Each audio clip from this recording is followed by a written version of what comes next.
Famous scholar Abdul Waheed अल हुसैनी को सुनने के लिए हर्फ हक चैनल को सब्सक्राइब करना मत भूलिएगा। अस्सलामु अलैकुम वरहमतुल्लाहि तआला वबरकातुहू। नाज़रीन, मैं उम्मीद करता हूँ माशाअल्लाह अब सब खैरियत से होंगे। कुछ दिनों से एक ख़बर वायरल है, अडारी के कह रहे थे मौलाना तारिक जमील साहब की गाड़ी। मौलाना तारिक जमील साहब की एक 7 करोड़ रुपए की गाड़ी और मौलाना की सादगी, ये दो मुतज़ाद चीज़ें हैं। इस पे कई तनक़ीद, एतराज़, सवाल जवाब जो मेरे और आपके सामने हैं, सुनते रहते हैं जो कुछ भी है। अगर इस बात को यहाँ पे ख़त्म कर लें तो मौलाना तारिक जमील साहब ख़ुद भी इतराफ़ कर चुके हैं कि ये सब झूठ है, मतलब ये गाड़ी मौलाना की है ही नहीं। लेकिन मान लेते हैं, आगे चलते हैं, ये गाड़ी मौलाना की है तो अगर मौलाना की है तो फिर क्या? एक सवाल मैं आपसे करना चाहता हूँ, अगर ये गाड़ी मौलाना की है, छोड़ें सिंपल, अगर आपके पास 7 करोड़ रुपए हो तो क्या आप बाइक के ऊपर सफ़र करेंगे? अगर आप अरब रुपए के मालिक हों तो आप फुटपाथ पे ज़िंदगी बसर करना पसंद करेंगे?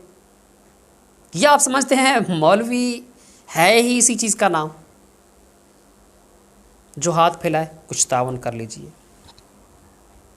मैं इस चीज़ को गलत नहीं कह रहा, ठीक है, चंदा जायज़ है, करें, लेकिन कहने का मकसद ये है कि एक आदमी दुनियादार है। अच्छा, इससे मज़ीद चलते हैं कि मौलाना तारिक जमील को ऐसा नहीं करना चाहिए था। अगर मौलाना तारिक जमील साहब, यूँ समझ लीजिए, मौलाना तारिक जमील साहब एक आलिम दीन नहीं है बल्कि एक दुनियादार शख्स हैं, ज़मींदार थे, तो उनके लिए क्या जुर्म है कि वो मौलवी भी बन गए साथ साथ। अब आप चाहते हैं अगर मौलवी बनेंगे तो दुनियादारी को छोड़ दें, भाई वो आप बिज़नेसमैन ही समझ लें, तो क्या जुर्म है फिर ऐसा? नहीं तो फिर इतराज़ की।